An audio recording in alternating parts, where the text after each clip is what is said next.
Κάποτε, γνωστοί ως οι αγαπημένοι του Χόλιγουντ, ένα αχώριστο ζευγάρι, ο Κόλιν και η Λίβια απόλαυσαν ένα ειδήλιο που διήρκεσε πάνω από 2 δεκαετίες μέχρι που ξέσπασε η κόλαση.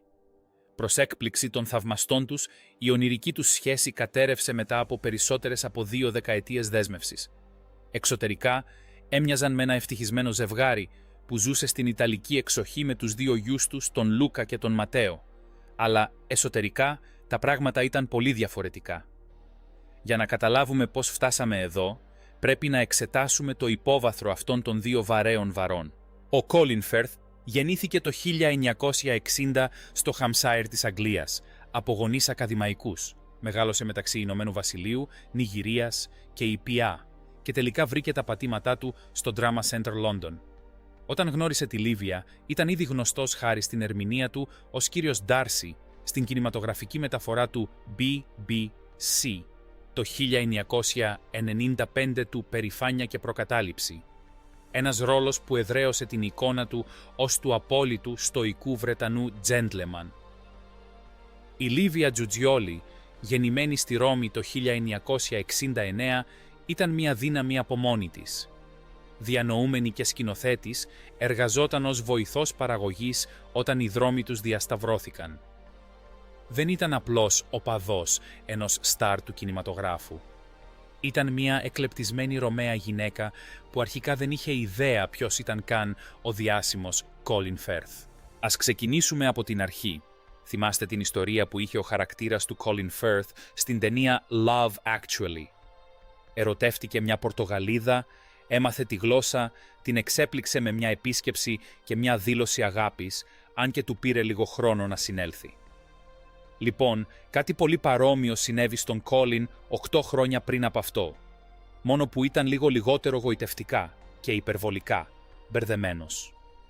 Ο Φέρθ και η μέλουσα σύζυγός του γνωρίστηκαν το 1995 στα γυρίσματα της βρετανικο-ιταλικής μίνι σειράς Νοστρόμο, στην οποία πρωταγωνιστούσε και εκείνη εργαζόταν ως βοηθός παραγωγής. Σύμφωνα με τον Φέρθ, ήταν έρωτας με την πρώτη ματιά. Γνωρίστηκαν στην Καρθαγένη της Κολομβίας. Ο Φέρθ κάποτε αποκάλυψε ότι την είδε να περπατάει μέσα σε ένα πλήθος καθώς στεκόταν στα σκαλιά μιας παλιάς εκκλησίας και το θέαμα ήταν ό,τι χρειαζόταν η καρδιά του για να ακολουθήσει ένα ειδήλιο. «Δεν μπορούσα να κουνηθώ», είπε ο διάσημος ηθοποιός στην Ellen DeGeneres το 2011. 2 χρόνια αργότερα, το ερωτευμένο ζευγάρι παντρεύτηκε σε μια εκκλησία του 13ου αιώνα κοντά στο σπίτι της. Εγκαταστάθηκαν λίγο έξω από την Τοσκάνη. Ο Φέρθ έζησε στην Ιταλία μέχρι που συνέβησαν τα συγκλονιστικά γεγονότα και τώρα είναι Ιταλός πολίτης. Το 2001 Ιαού καλωσόρισαν τον πρώτο τους γιο, τον Λούκα, και το 2003 καλωσόρισαν το δεύτερο αγοράκι τους, τον Ματέο.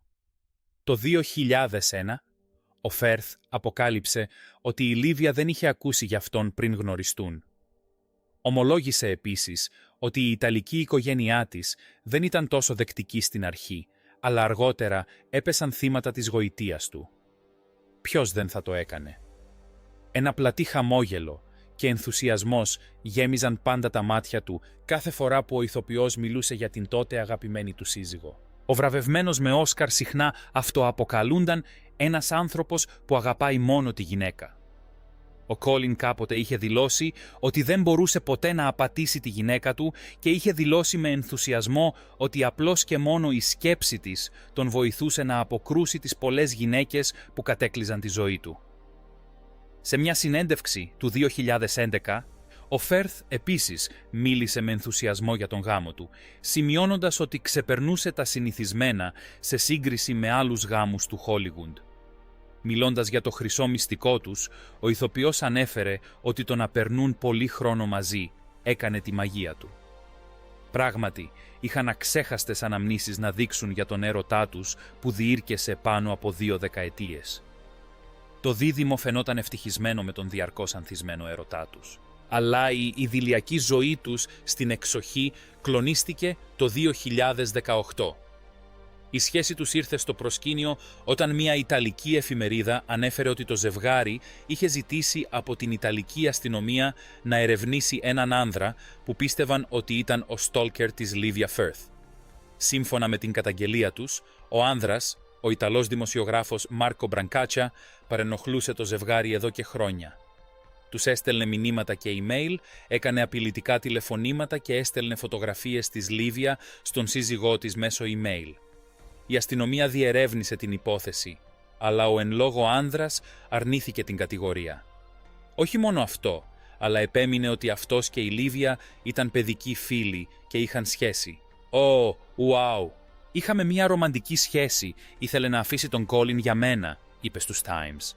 Με δικά του λόγια, η παρακολούθησή του αποτελούνταν από 2 μηνύματα μέσω WhatsApp, αφότου τερμάτισε τη σχέση του τον Ιούνιο του 2016 και ένα email. Σύμφωνα με τον Μπρανκάτσια, όταν η σχέση τους έληξε μετά από 11 μήνες, παρέμεινε για λίγο σε επαφή. Παραδέχτηκε επίσης ότι έστειλε ένα email στον Colin σχετικά με τη σχέση του με τη Λίβια, για το οποίο τώρα μετανιώνει. Το email οδήγησε την κυρία Φέρθ να υποβάλει καταγγελία στις αρχές της Ιταλίας, κατηγορώντας τον Μάρκο για παρακολούθηση και παρενόχληση. Ωστόσο, εδώ είναι που η πλοκή σκουραίνει σημαντικά. Ο Μπρανκάτσια ισχυρίστηκε ότι η απόφαση της Λίβια να πάει στην αστυνομία ήταν ένας υπολογισμένος ελιγμός για να σώσει τον γάμο της και την κοινωνική της θέση. Σύμφωνα με τον ίδιο, η Λίβια τρομοκρατούνταν ότι ο Colin θα ανακάλυπτε το βάθος της σχέσης τους, οπότε προσπάθησε να μετατρέψει τον πρώην εραστή της σε επικίνδυνο εγκληματία. Χαρακτηρίζοντας την υπόθεση ως παρακολούθηση, ήλπιζε να απονομιμοποιήσει οποιαδήποτε στοιχεία είχε ο Μάρκο, κάνοντάς τον να φαίνεται ότι ήταν απλώς ένας διαταραγμένος, αιμονικός θαυμαστής και όχι ένας άντρας με τον οποίο είχε μοιραστεί το κρεβάτι για σχεδόν 1 χρόνο. Ήταν ένα ρίσκο με υψηλά στοιχήματα. Αν ο Μάρκο χαρακτηριζόταν εγκληματίας, η αλήθεια του θα απορριπτόταν ως οι φλιαρίες ενός καταδιώκτη. Αργότερα ισχυρίστηκε ότι η Λίβια είπε ψέματα για αυτόν σε μια προσπάθεια να συγκαλύψει την υπόθεση. Μέσα σε 1 χρόνο μου έστειλε εκατοντάδες μηνύματα αγάπης, φωτογραφίες και βίντεο, ακόμη και ένα ημερολόγιο, πρόσθεσε. Ο Μάρκο επέμεινε ότι η Λίβια προσπαθούσε να ενορχιστρώσει μια νομική επίθεση εναντίον του. Ισχυρίστηκε ότι χρησιμοποίησε την επιρροή της και το φημισμένο όνομα του συζύγου της για να πιέσει τις Ιταλικές αρχές να θεωρήσουν τον ρομαντικό τους έρωτα ως ποινικό αδίκημα. Για τη Λίβια, η απεικόνιση του Μάρκο ως εγκληματία ήταν ο μόνος τρόπος να εξηγήσει τα αμέτρητα μηνύματα και τις προσωπικές λεπτομέρειες που άρχιζαν να διαρρέουν. Αν μπορούσε να τον παρουσιάσει ως κακό, θα μπορούσε να ανακτήσει την ιδιότητά της ως θύμα στα μάτια του Colin, ουσιαστικά επαναφέροντας την αφήγηση του γάμου τους. Η Ιταλική αστυνομία ξεκίνησε έρευνα και ο Μπρανκάτσια κατηγορήθηκε επίσημα για παρενόχληση τον Μάιο του 2018, αφού βρέθηκαν υβριστικά μηνύματα και email στο τηλέφωνό του. Αφού ο Μάρκο παραδέχτηκε τη σχέση, η Λίβια αποκάλυψε ότι το 2015 αυτή και ο Φέρθ χώρισαν για 1 χρόνο. Και κατά τη διάρκεια αυτής της περίοδου είχε σχέση με έναν φίλο από την παιδική της ηλικία. Πριν από λίγα χρόνια, ο Colin και η Λίβια πήραν ιδιωτικά την απόφαση να χωρίσουν. Οι Φέρθ έχουν έκτοτε επανενωθεί, δήλωσε ένας εκπρόσωπος. Λίγο αργότερα, το ζευγάρι απέσυρε τις κατηγορίες για παρενόχληση. Προς το συμφέρον των οικογενειών τους, τα μέρη συμφώνησαν σε έναν ιδιωτικό διακανονισμό, ανέφερε μια δήλωση στο People. Διευθέτησαν την υπόθεση εξοδικαστικά, καθώς η Λίβια προσπαθούσε να αποτρέψει τη διαρροή περαιτέρω λεπτομεριών της σχέσης της με τον φίλο από την παιδική της ηλικία. Ο διακανονισμός ήταν μια τακτική υποχώρηση. Καθώς ο Μάρκο ετοιμαζόταν να παρουσιάσει τα αποδεικτικά του στοιχεία, εκείνα τα εκατοντάδες ερωτικά σημειώματα και το ημερολόγιο, η Λίβια συνειδητοποίησε ότι η αφήγηση του καταδιώκτη κατέρεε.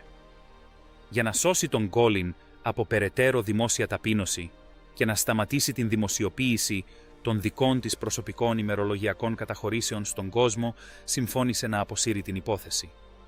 Ήταν μια απεγνωσμένη προσπάθεια να θάψει τα αποδεικτικά στοιχεία της χειραγώγησης της. Είχε προσπαθήσει να μετατρέψει έναν εραστή σε κακούργημα, και όταν αυτό απέτυχε, έπρεπε να πληρώσει το τίμημα ενός ήσυχου, ακριβού διακανονισμού για να εξασφαλίσει τη σιωπή του δημοσιογράφου. Η προσοχή της επικεντρώθηκε στην επίλυση του ρήγματος με τον σύζυγό της. Λίγο μετά το σκάνδαλο, το ζευγάρι τα ξαναβρήκε και έμοιαζε για άλλη μια φορά με το στενά συνδεδεμένο ζευγάρι που είχε γνωρίσει ο κόσμος πριν από μερικές δεκαετίες. Αλλά το ρήγμα φαίνεται να ήταν πολύ μεγάλο και η προδοσία αξέχαστη.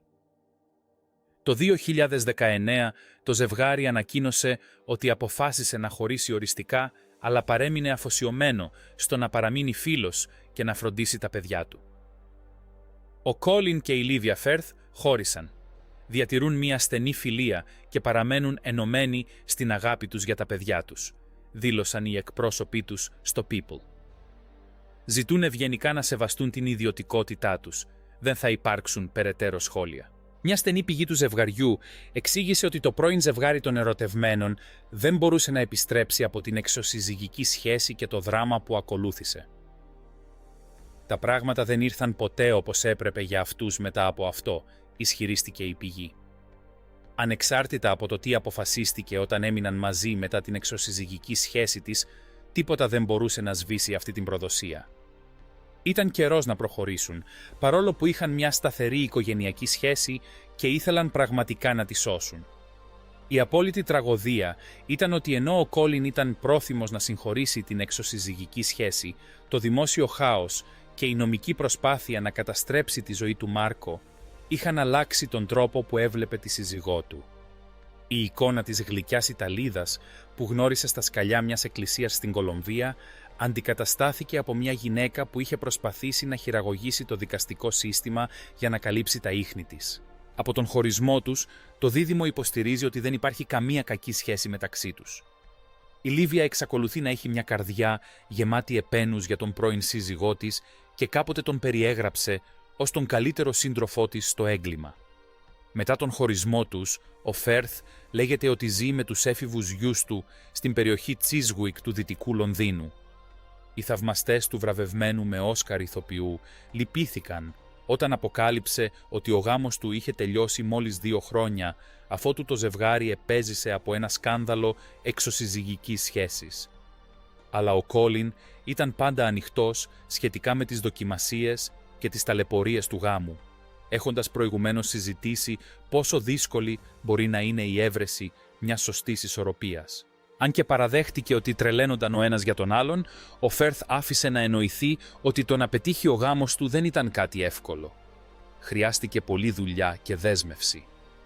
Ενώ κάποιοι το είδαν αυτό ως ένδειξη ρήξης στον ερωτά τους, άλλοι θεώρησαν ότι ήταν απλώς μια ειλικρινής παραδοχή. Είμαστε πολύ αφοσιωμένοι σε καθημερινή βάση στο πώς αντιμετωπίζουμε την οικογενειακή μας ζωή, είχε πει τότε ο Κόλιν. Αλλά το πραγματικό μυστικό είναι ο χρόνος. Πρέπει να βεβαιωθούμε ότι περνάμε αρκετό χρόνο μαζί. Κάθε σχέση στη ζωή θα πρέπει να την φροντίζεις, πρόσθεσε. Και κανένας άλλος εκτός από τον παλιό του φίλο, Stanley Tucci, δεν τον βοήθησε σε όλα. Οι δυο τους κατέληξαν να γυρίσουν ένα ρομαντικό δράμα, το Supernova, λίγο αργότερα. Οι διάσημοι ηθοποιοί είναι κοντά από τότε που συμπρωταγωνίστησαν στην τηλεοπτική ταινία Conspiracy στις αρχές της δεκαετίας του 2000. Έγιναν ακόμη πιο κοντά όταν ο Stanley έχασε την πρώτη του σύζυγο, Kate, από καρκίνο το 2009. Και οι δύο ζουν στο Λονδίνο και τα παιδιά τους είναι φίλοι, οπότε είχαν ήδη μια απτή σύνδεση όταν ήρθε η ώρα να γυριστεί η ταινία. Έτσι, δεν ήταν καθόλου δύσκολο για τον Stanley και τον Colin να υποδηθούν ένα παντρεμένο ζευγάρι. Ως ηθοποιοί, εκτοξεύεσαι σε αυτές τις σχέσεις όπου πρέπει να είσαι οικείος με τους ανθρώπους, συναισθηματικά ή σωματικά. Όταν πρόκειται για ένα άτομο που γνωρίζεις εδώ και 20 χρόνια, αυτό το κάνει λίγο πιο εύκολο, λέει ο Τούτσι. Παρά τις δημόσιες δίκες, οι Φέρθ κατάφεραν να παραμείνουν κοντά μετά τον χωρισμό τους. Πέρασαν μάλιστα την παραμονή της πρωτοχρονιάς μαζί εβδομάδες αφότου επιβεβαίωσαν τον χωρισμό τους. «Πώς τελειώσαμε και πώς ξεκινήσαμε», έγραψε μέσω Instagram τον Ιανουάριο. «Αντίο 2019 και γεια σου νέα δεκαετία». Αργότερα, τον ίδιο μήνα, η στάρ του Mamma Mia, και ο Ιταλός ηθοποιός παρουσίασαν από κοινού μια προβολή της ταινίας The Great Hack στο Λονδίνο.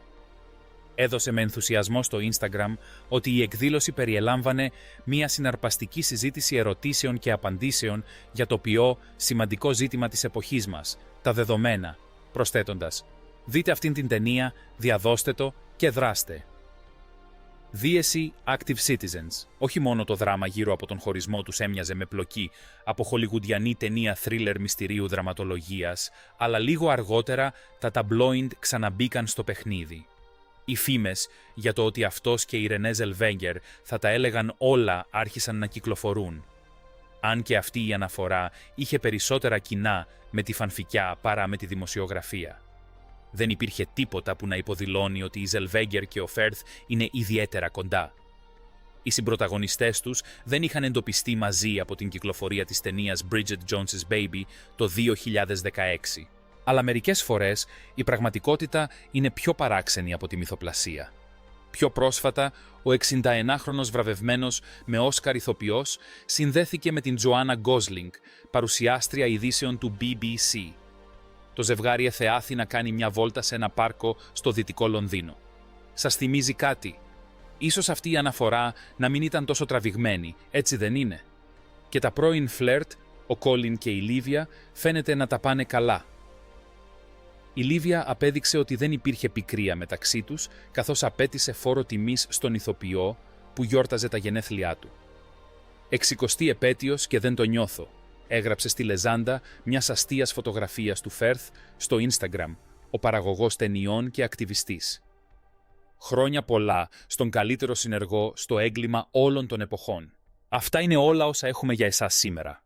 Είναι μια ιστορία που μας υπενθυμίζει ότι πίσω από κάθε τέλειο ζευγάρι διασημοτήτων υπάρχουν επίπεδα ανθρώπινης πολυπλοκότητας και μερικές φορές απεγνωσμένες προσπάθειες ελέγχου μιας αφήγησης που έχει ήδη ξεφύγει από τον έλεγχο.